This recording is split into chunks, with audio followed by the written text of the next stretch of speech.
انوکھا فقیر۔ بسم اللہ الرحمن الرحیم۔ السلام علیکم ناظرین گرامی، ایک بادشاہ اپنے محل میں اداس اور پریشان بیٹھا ہوا تھا۔ اس کا وزیر اس کے پاس آیا تو اس نے بادشاہ کو رنجیدہ اور خاموش پایا۔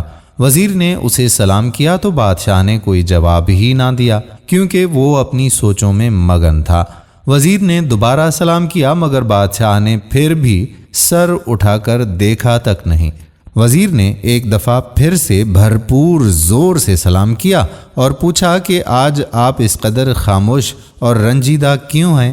بادشاہ نے جواب دیا کہ کبھی کبھی میری ایسی ہی حالت ہو جاتی ہے، کسی سے میرا بات تک کرنے کا جی نہیں چاہتا۔ اب تم آ گئے ہو تو کوئی اچھی بات کرو۔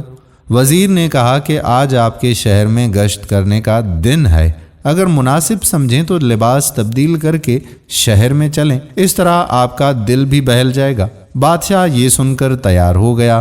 پھر ان دونوں نے اپنے لباس تبدیل کیے اور بھیس بدل کر محل کے خفیہ دروازے سے نکل کر شہر کی طرف چل پڑے۔ راستے میں انہوں نے دیکھا کہ ایک نابینا فقیر کھڑا ہوا ہے۔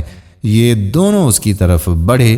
فقیر نے آہٹ سن کر صدا لگائی تو بادشاہ نے ایک سکہ نکال کر فقیر کے ہاتھ میں دے دیا اور آگے بڑھنے لگے تو فقیر نے اس کا دامن پکڑ کر کہا کہ جس طرح تم نے مجھ سے ہمدردی کرتے ہوئے سکہ دیا ہے، اسی طرح میرے منہ پر ایک تھپڑ بھی لگا دو۔ بادشاہ یہ عجیب و غریب خواہش سن کر بڑا حیران ہوا اور اسے ایک نابینا فقیر کی بڑ سمجھ کر آگے بڑھنے لگے، لیکن فقیر نے ان کا دامن نہ چھوڑا اور اپنی بات پر اصرار کرنے لگا کہ میرے منہ پر ایک چانٹا ضرور مار دیجیے، اور اگر یہ منظور نہیں ہے تو اپنا سکہ واپس لے لیجیے، مجھے اس کی کوئی ضرورت نہیں ہے۔ ناچار بادشاہ نے اس کے منہ پر ہلکے سے چانٹا رسید کر دیا۔ پھر وہ لوگ آگے بڑھ گئے۔ کچھ دور جانے کے بعد بادشاہ کے دل میں خیال آیا کہ نابینا فقیر نے یہ جو حرکت کی ہے تو ضرور اس کے پیچھے کوئی راز دفن ہے، ورنہ کون اس طرح سکے کے لیے اپنے منہ پر تھپڑ لگواتا ہے؟ اسے جستجو ہوئی کہ وہ ضرور یہ راز پتہ کرے گا۔ چنانچہ بادشاہ نے اپنے وزیر سے کہا کہ وہ اس فقیر کو جا کر بتا دے کہ اس کو یہ سونے کا سکہ بادشاہ نے دیا ہے اور اس کا حکم ہے کہ وہ کل دوپہر کو اس کے دربار میں حاضر ہو۔ وزیر نے بادشاہ کے حکم کی تعمیل کی۔ پھر یہ دونوں آگے بڑھ گئے اور اسی طرح شہر کی مختلف گلیوں اور بازاروں میں گھوم پھر کر لوگوں کے حالات اور مسائل معلوم کرنے لگے۔ انہوں نے شہریوں سے حکومتی کارندوں کے حوالے سے بھی بات چیت کی۔ پھر بادشاہ اور اس کا وزیر کافی دیر شہر میں گزارنے کے بعد خفیہ راستے سے محل میں واپس آ گئے۔ اگلے دن دوپہر کو فقیر بادشاہ کے دربار میں حاضر ہو گیا۔ بادشاہ نے اندھے فقیر سے پوچھا کہ تمہارا نام کیا ہے اور تم نے سوال کرنے کے بعد اپنے منہ پر چانٹا کیوں لگوایا؟ یہ کیسا ماجرا ہے؟ اندھے فقیر نے بڑے ادب سے جواب دیا کہ جناب عالی، میں آپ کے اسی شہر کا رہنے والا ہوں۔ میرے باپ نے مرتے وقت جو روپیہ پیسہ چھوڑا تھا وہ میں نے فضول خرچی میں بہت جلد اڑا دیا اور تنگ دست ہو گیا۔ پھر میری بیوی نے مجھے سمجھایا اور میں نے اس کے کہنے پر 2 اونٹ خریدے اور تجارت کو اپنا پیشہ بنا لیا۔ جلد ہی میرے کام میں بڑی ترقی ہوئی اور رفتہ رفتہ میری حالت بہتر سے بہتر ہوتی گئی اور میں خوشحال ہو گیا۔ اب میرے پاس 80 اونٹ تھے اور میرا کام بہت اچھا چل رہا تھا۔ ایک دن میں سوداگر کا مال لے کر بندرگاہ پر پہنچا کر واپس شہر آ رہا تھا کہ راستے میں ایک جگہ پر کچھ دیر آرام کرنے کے لیے بیٹھ گیا۔ اونٹوں کو بھی میں نے ان کے چرنے کے لیے چھوڑ دیا۔ کچھ دیر گزری ہوگی کہ ایک درویش میرے پاس آیا اور بیٹھ گیا۔ سلام دعا کے بعد ہم آپس میں باتیں کرنے لگے، ایک دوسرے سے واقفیت ہوئی، پھر ہم نے ساتھ ہی کھانا کھایا۔ اس دوران درویش نے مجھ سے کہا کہ اس جگہ کے قریب جو پہاڑی ہے اس میں اتنا بڑا خزانہ چھپا ہوا ہے کہ اگر تم اسے اپنے سارے اونٹ پر بھی لاد لو تو بھی وہ کم نہیں ہوگا۔ یہ سن کر میں لالچ کے گھیرے میں آ گیا اور میں نے کہا کہ یہ خزانہ مجھے دکھائیے۔ درویش نے کہا کہ میں اس شرط پر تمہیں یہ خزانہ دکھا سکتا ہوں کہ تم اپنے آدھے اونٹ مجھے دے دو۔ میں نے دل میں سوچا کہ اپنے 80 اونٹوں میں سے 40 اس درویش کو دے دوں گا تو بھی 40 اونٹ میرے پاس بچیں گے۔ خزانے سے بھرے یہ 40 اونٹ بھی میری کئی پشتوں کے لیے کافی ہوں گے۔ اتنا بڑا خزانہ 40 اونٹوں کے بدلے میں مل رہا ہے تو یہ سودا کچھ برا بھی نہیں ہے۔ چنانچہ یہ سوچ کر میں نے درویش سے کہا کہ مجھے تمہاری یہ شرط منظور ہے۔ اس پر درویش نے مجھ سے کہا کہ میں اونٹوں کو لے کر اس کے پیچھے پیچھے چلوں۔ ہم تھوڑے سے ہی دور ہوں گے کہ ایک پہاڑی درہ نظر آیا۔ یہ درہ چونکہ بہت تنگ تھا اسی لیے اونٹوں کو ایک قطار میں کر کے میں درویش کے پیچھے اس میں داخل ہو گیا۔ کچھ دور چلنے کے بعد درویش رک گیا اور کہنے لگا کہ ہم خزانے تک پہنچ گئے ہیں، اونٹوں کو یہاں بٹھا دو۔ میں نے اس کے کہنے پر اونٹوں کو بٹھا دیا، پھر وہ مجھے لے کر آگے چلا۔ چند قدم چل کر اس نے لکڑیاں جمع کر کے آگ جلائی اور آگ پر کوئی خوشبودار سفوف چھڑک کر کچھ پڑھنے لگا جسے میں نہیں سمجھ سکا۔ چند لمحوں کے بعد اچانک زمین لرزنے لگی اور ایک جگہ سے پھٹ گئی۔ جس جگہ یہ زمین پھٹی وہاں پر ایک عالی شان دروازہ نظر آیا۔ درویش نے مجھے اشارہ کیا کہ آؤ، اور پھر ہم دونوں اس دروازے کے اندر داخل ہو گئے۔ جب میں دروازے کے اندر گیا تو میری آنکھیں حیرت سے پھٹی کی پھٹی رہ گئیں۔ ہر طرف ہیرے جواہرات کے انبار لگے ہوئے تھے۔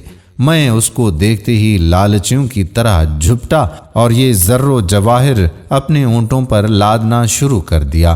جب تمام اونٹ بھر گئے اور ہم واپس جانے لگے، دروازے سے نکلنے لگے، تو درویش نے چاندی کی ایک ڈبیا ایک صندوق سے نکالی اور اپنی جیب میں رکھ لی۔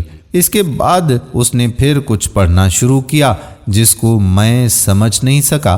ہم ابھی دروازے سے نکلے ہی تھے کہ زمین پھر ہلی اور خزانے کا دروازہ خود بخود بند ہو گیا۔ ہم پھر اسی درے میں پہنچ گئے جہاں سے گزر کر آئے تھے۔ درے سے نکل کر درویش اپنے 40 اونٹ لے کر ایک طرف کو چلا اور میں اپنے باقی 40 اونٹ لے کر بغداد کی طرف روانہ ہو گیا۔ بادشاہ سلامت، میں چند ہی قدم آگے گیا ہوں گا کہ لالچ نے مجھے گھیر لیا اور میرے دل میں خیال آیا کہ بلا وجہ میں نے 40 اونٹ اسے دے دیے۔ وہ تو درویش ہے، اسے دولت کی کیا ضرورت؟ لہٰذا میں واپس گیا اور اس سے بات کر کے 20 اونٹ واپس لے لیے۔ اب میرے پاس 60 اونٹ ہو گئے تھے۔ پھر میں آگے چلا تو لالچ نے پھر میرے دل میں دستک دی، لہٰذا میں پھر واپس گیا اور درویش کو ڈرا دھمکا کر 10 اونٹ اور واپس لے لیے۔ پھر اسی طرح میں نے اپنے سارے اونٹ اس سے واپس لے لیے۔ اب درویش خالی ہاتھ چل پڑا تو میرے دل میں خیال آیا کہ اس کی جیب میں چاندی کی ایک ڈبیا تھی، ضرور اس میں بھی کوئی خزانہ چھپا ہوگا۔ میں پھر واپس گیا اور اسے ڈرا دھمکا کر وہ ڈبیا لینے کی کوشش کی۔ پہلے تو اس نے انکار کیا، پھر تو مجھے یقین ہو گیا کہ ضرور اس میں کوئی خزانہ چھپا ہوا ہے، لہٰذا میں نے اس سے وہ ڈبیا چھین لی۔ میں نے اسے کھولا تو اس میں سرما پڑا ہوا تھا۔ میں نے اس سرمے کا راز اس سے پوچھا تو اس نے بتایا کہ دائیں آنکھ میں سرما لگانے سے زمین کے خزانے نظر آنے لگتے ہیں۔ میں نے فوراً سرما اپنی دائیں آنکھ میں لگایا تو واقعی مجھے زمین میں چھپے خزانے نظر آنے لگے۔ درویش نے بتایا کہ سرمے کو بائیں آنکھ میں مت لگانا ورنہ نقصان اٹھاؤ گے۔ میں لالچ میں اندھا ہو رہا تھا، لہٰذا میں نے اس کی بات نہ سنی اور سرما اپنی بائیں آنکھ میں بھی ڈال دیا، جس کے لگاتے ہی میں اندھا ہو گیا۔ مجھے کچھ نظر نہیں آ رہا تھا۔ میں زور زور سے چلانے لگا کہ مجھ سے میرا سب کچھ لے لو مگر میری بینائی مجھے واپس کر دو، مگر اب مجھے میرے لالچ کی سزا مل چکی تھی۔ وہ درویش سارے کے سارے اونٹ اور چاندی کی ڈبیا لے کر چلتا بنا اور میں وہیں ٹھوکریں کھانے لگا۔ پھر میں گرتا پڑتا شہر واپس آ گیا اور اس دن سے آج تک بھیک مانگ کر گزارا کر رہا ہوں۔ اب مجھے جو کوئی بھی رقم دیتا ہے تو میں خود کو سزا دینے کے لیے اپنے منہ پر چانٹا ضرور لگواتا ہوں۔ بادشاہ نے فقیر کی دردناک کہانی سن کر کہا کہ تمہارا تو بڑا عبرتناک انجام ہوا، یقیناً لالچ کا انجام برا ہی ہوتا ہے۔ بادشاہ بڑا رحم دل تھا، اس نے کہا کہ آج سے تمہیں شاہی خزانے سے کچھ رقم ملتی رہے گی جو تمہارے گزر بسر کے لیے کافی ہوگی، لہٰذا تم آج سے بھیک مانگنا بند کر دو۔ پھر فقیر بادشاہ کو دعائیں دیتا ہوا دربار سے چلا گیا۔ دوستو، جب بھی ہم لالچ میں کوئی بھی کام کرتے ہیں تو لالچ کی ایک نہ ایک دن سزا ہمیں ضرور ملتی ہے، اس لیے جو کچھ ہمارے پاس ہے اس پر شکر کرنا بے حد ضروری ہے۔ اللہ پاک آپ کو اور ہمیں شاکر بنائے، آمین ثم آمین یا رب العالمین۔ دوستو، ہم امید کرتے ہیں کہ ہماری آج کی ویڈیو بھی آپ کو ضرور پسند آئی ہوگی۔ آنے والی ویڈیو تک آپ کا میزبان قادر کلہوڑو آپ سے اجازت چاہتا ہے۔ اپنی دعاؤں میں رکھیے گا یاد۔ اللہ حافظ۔